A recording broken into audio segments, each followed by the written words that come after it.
नमस्कार, आप देख रहे हैं सिटी पोस्ट। मैं हूं अभिषेक मिश्रा। महागठबंधन के अंदर खाने कोऑर्डिनेशन कमेटी बनाने की मांग लगातार उठती रही है। सीएम पद को लेकर भी कलह रहा है। आरजेडी तेजस्वी यादव को सीएम पद का उम्मीदवार घोषित कर चुकी है। कंफ्यूजन ये रहा है कि आरजेडी के जो दूसरे सहयोगी हैं सीएम को तेजस्वी यादव को सीएम उम्मीदवार मानेंगे नहीं मानेंगे। संकेत देते रहे हैं कि आरजेडी के दूसरे सहयोगियों को सीएम उम्मीदवार के रूप में तेजस्वी यादव मंजूर नहीं है। महागठबंधन के नेतृत्वकर्ता के रूप में तेजस्वी यादव मंजूर नहीं है और लगातार ये सवाल और इन सवालों को लेकर महागठबंधन के अंदर खाले कलह मस्ती रही है। बिहार के पूर्व सीएम जीतन राम मांझी इसको लेकर काफी आक्रामक रहे हैं और दो टूक बयान देते रहे हैं। आज उपेंद्र कुशवाहा का बयान भी सामने आया है। जमुई में रालोसपा अध्यक्ष उपेंद्र कुशवाहा ने भी बिल्कुल वही कहा है जो बिहार के पूर्व सीएम जीतन राम मांझी कहते रहे हैं, बस अंदाज सधा हुआ था। उपेंद्र कुशवाहा ने कहा कि कोऑर्डिनेशन कमेटी तो बननी ही चाहिए और जहां तक सीएम फेस की बात है तो हर राजनीतिक दल चाहता है कि हमारी पार्टी से सीएम फेस हो। सुनिए क्या कहा है उपेंद्र कुशवाहा ने।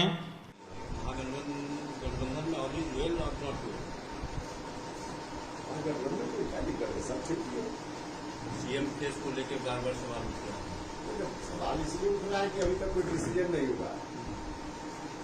डिसीजन जिस दिन हो जाएगा उसके बाद सवाल नहीं उठेगा। आरजेडी तो कह रहे हैं कि हम तेजस्वी के चेहरे पे चुनाव लड़ेंगे। अलग अलग पार्टी कह रही है अपने बारे में, तो उसमें दिक्कत क्या है? सब कोई चाहता है कि हमारी पार्टी का लीडर फेस हो, तो उसमें कोई दिक्कत भी नहीं है। लेकिन कलेक्टिव डिसीजन होगा, डिसीजन के बाद फिर सब लोग एक स्वर में बोलेंगे। कोऑर्डिनेशन कमेटी की मांग बराबर उठ रही है लेकिन अभी तक बना नहीं है कोऑर्डिनेशन। हाँ बिल्कुल, निश्चित रूप से ठीक बात आप बोल रहे हैं। तो कोऑर्डिनेशन कमेटी भी बन जाएगी और कोऑर्डिनेशन कमेटी ही सारी चीजों को डिसीजन में लाएगी ना। आपको लगता है कोऑर्डिनेशन कमेटी बन जाएगी? हाँ 100% बिल्कुल बनेगी कमेटी। कब तक? अब कब तक मतलब चुनाव के पहले तो बन ही जाएगी ना। आरजेडी ने साफ किया है परसों जंग में कि अगर तेजस्वी चेहरा होंगे सीएम फेस पर, इनको रहना महागठबंधन में है, इनको नहीं रहना होगा। सवाल इस बात का नहीं है कि जमुई में, बांका में या कहीं बाहर में कौन क्या कहता है।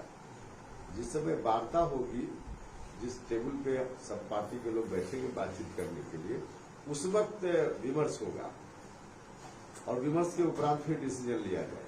अभी जब तक नहीं डिसीजन है तो स्वाभाविक है लोग बाहर में बोलेंगे। तो इस दृष्टि से किसी का बयान आता है, वरना सब लोग बैठकर डिसीजन करेंगे, उसके बाद बयान नहीं आएगा। प्रेशर पॉलिटिक्स तो नहीं है। देखिए प्रेशर पॉलिटिक्स क्या है, लेकिन अब प्रेशर पॉलिटिक्स भी कोई पार्टी अगर करती है तो उसमें भी क्या एतराज है। प्रेशर पॉलिटिक्स तो कोई ऑब्जेक्शनेबल चीज है नहीं। और कोई परिवार में जहाँ रहता है, 5 भाई है तो 3 भाई मिलकर के एक अलग प्रेशर के लिए कुछ गार्जियन पर उसके लिए कुछ एक्टिविटी करता है। तो प्रेशर पॉलिटिक्स भी यदि है तो कोई आपत्तिजनक नहीं है। ज्यादा से ज्यादा सीट मिलेगी, स्वाभाविक रूप से रहता है। हर पार्टी चाहेगी कि गठबंधन में हम हैं तो अधिक से अधिक सीटों पर हमारी पार्टी लड़े, वो हर दल के लोग चाहते हैं, तो उसमें कोई ऐतराज नहीं है। सर, एक दलित या पिछड़े वर्ग से मुख्यमंत्री इस बार हो, ऐसा मांग कुछ उठ रहा है, तो क्या कहेंगे? लगातार पिछड़ा वर्ग से मुख्यमंत्री हैं, दलित भी मुख्यमंत्री हुए हैं बिहार में इस बार। बिहार में ही, बिहार की बात हम करें ना, अभी भी तो पिछड़ा वर्ग से ही मुख्यमंत्री है। लेकिन सवाल पिछड़ा दलित का नहीं है, बिहार बर्बाद है, यह बड़ा सवाल है। अब पिछड़ा कहने के लिए नीतीश कुमार जी पिछड़ा हैं, लेकिन 15 साल में कहां बिहार को ले जाकर उन्होंने छोड़ दिया।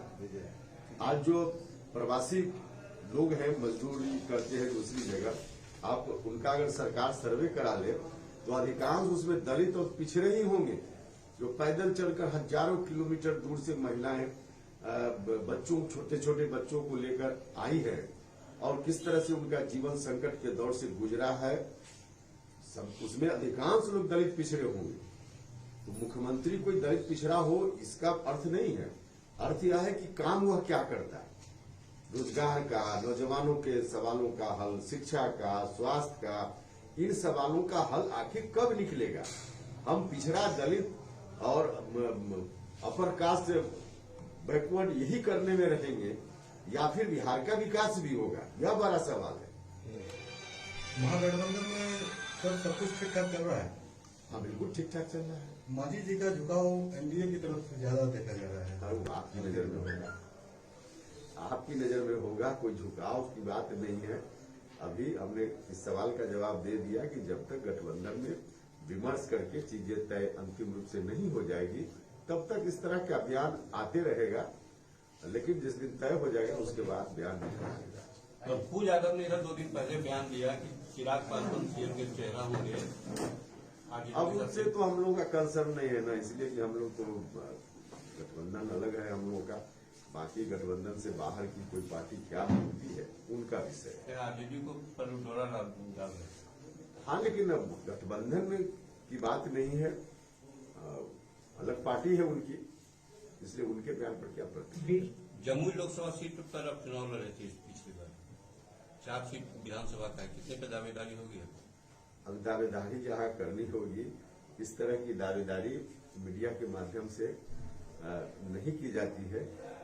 जहाँ टेबल पर बैठेंगे बातचीत करने के लिए हम लोग, वहाँ का विषय है। मैंने एक सीट है ही। हमने कहा कि विषय यहाँ का नहीं है चर्चा के लिए, यह विषय है जहाँ टेबल पर बैठकर हम बात करेंगे, वहाँ का विषय है। विपक्ष का निशाना हमेशा चाहता रहा कि महागठबंधन में सब कुछ ठीक नहीं है, और खास करके राजद और कांग्रेस का जो क्रियाकलाप उसके वजह से। तो महागठबंधन में क्या देखते हैं स्थिति दोनों का, राजद और कांग्रेस? हम तो कह रहे हैं कि जब तक कुछ चीजें हैं तय नहीं हुई है तब तक इस तरह की बात चलेगी, लेकिन चीजें तय हो जाएंगी और उसके बाद सब इस तरह की बात बंद हो जाएगी, इसलिए कोई उसमें बहुत चिंता करने की जरूरत। और पार्टियों को तवज्जो दिया जा रहा है, क्या बोल रहे? और पार्टियों को राजद हाँ बिल्कुल, तवज्जो दिया जा रहा है। हाँ बिल्कुल, इसका जो जनाधार है उसके हिसाब से। अच्छा, कहना चाहेंगे कि जो बयान था पप्पू यादव का, वो दलित सीएम का चेहरा बताना चाहते थे, क्या इस पर रिएक्शन होगा आपका? हमने कहा है कि पप्पू जी की पार्टी हम लोगों के गठबंधन से अलग की पार्टी है, इसलिए आज की तारीख में उनके बयान पर कोई प्रतिक्रिया देने की जरूरत मैं अपनी ओर से नहीं समझता। तेजस्वी को भी तो मानने को तैयार नहीं। इसका जवाब हमने दिया है कि भाई अलग अलग पार्टी अलग, असल में बाद में आते हैं तो उसी सवाल को उड़ा देंगे। इसका जवाब हमने यह दिया है कि अलग कई पार्टी है तो स्वाभाविक है सब पार्टी के लोग चाहेंगे कि हमको ज्यादा से ज्यादा सीट मिले, हमारी पार्टी का लीडर फेस हो जाए, चेहरा हो जाए, सब पार्टी के लोग चाहेंगे। तो कोई दल अगर बोलता है अभी तो कोई आपत्तिजनक नहीं है। हाँ, जिस दिन बैठकर विमर्श के उपरांत तय हो जाएगी गठबंधन के की ओर से चीजें, उसके बाद कोई नहीं बोलेगा।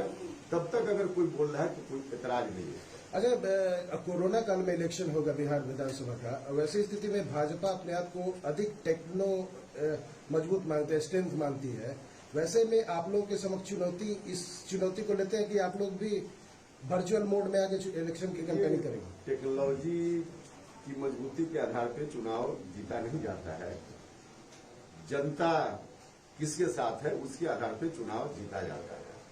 तो आज की तारीख में लोग खोज रहे हैं कि कहां हैं सत्ताधारी दल के लोग, 15 साल में इस स्थिति में किसने लाया, और कोरोना के चलते भी जो संकट आज विशेष रूप से बढ़ा है, कौन जिम्मेवार है।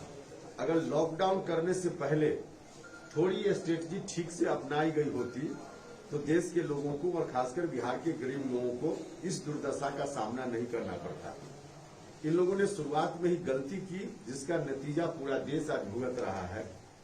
तो इन चीजों को जनता देख रही है। वर्चुअली पहुंच जाइए, टेक्नोलॉजी के माध्यम से अपनी बात कह दीजिए, उससे जनता नहीं मानने वाली। जनता इन लोगों को खोज रही है इस बात।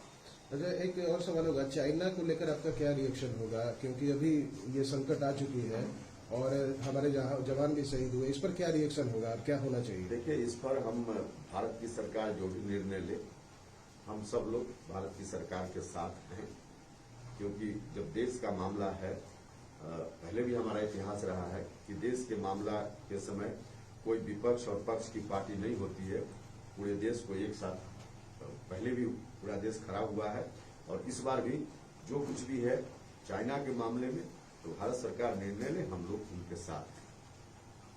इस बार चुनाव में परिवर्तन की बयार बहेगी क्या लगता है? बिल्कुल परिवर्तन की बयार बहेगी, बहनी भी चाहिए, बहनी भी चाहिए या बहनी भी चाहिए और बहेगी। इतना आक्रोश लोगों में है, हम कहते हैं कि नहीं बहेगी तो फिर कब तक बिहार दुर्दशा का शिकार होते रहे? कब तक यहाँ के लोग पेट पालने के लिए हजारों किलोमीटर दूर अपने परिवार को छोड़कर जाते रहेंगे? कब तक यहाँ के बच्चे शिक्षा के लिए भटकते रहेंगे? कब तक स्वास्थ्य के लिए भटकते रहेंगे? एम्स में जाकर इलाज कराते रहेंगे? कब तक जाएंगे दिल्ली? इन चीजों का निदान क्या बिहार में नहीं हो सकता है? तमाम चीजें बिहार में हो सकती है अगर सत्ता में जो बैठे हुए लोग हैं उनकी इच्छा शक्ति मजबूत हो। अब 15 साल में जो भी नीतीश कुमार जी को दिखाना था इन्होंने दिखा दिया और निदान नहीं निकाल पाए तो जनता परिवर्तन करेगी, यह पक्का है। जमुई आने का मकसद? जमुई आने का मकसद एक तो कार्यक्रम हमारा बांका में था, वहां गए, और यहाँ फिर अभी हम जाएंगे सोलो। वहां एक लड़की के साथ बलात्कार की घटना हुई है, बहुत ही दुखद है, दर्दनाक है। आज के समय में सभ्य समाज यदि हम अपने को कहते हैं तो ऐसी घटना नहीं होनी चाहिए, लेकिन फिर भी हो रही और हुई है, तो हम जाते हैं वहां, देखेंगे क्या है। खास करके इसकी जवाबदेही भी सरकार के ऊपर जाती है। एक तरफ सरकार कहती है कि हम अति पिछड़ा दलितों के बड़े हितैषी हैं, और दूसरी ओर इस तरह की स्थिति में जो दलित लोग हैं, अति पिछड़ा लोग हैं, वही लोग ज्यादा प्रताड़ित हो रहे हैं।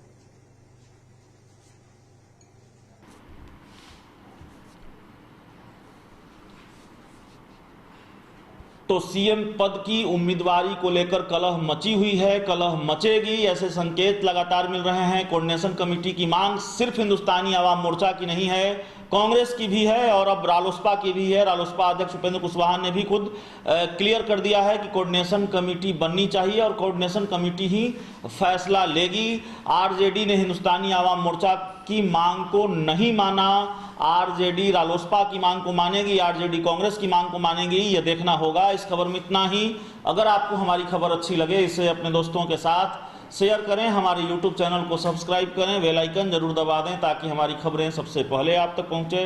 प्यार, समर्थन और सहयोग के लिए बहुत बहुत धन्यवाद।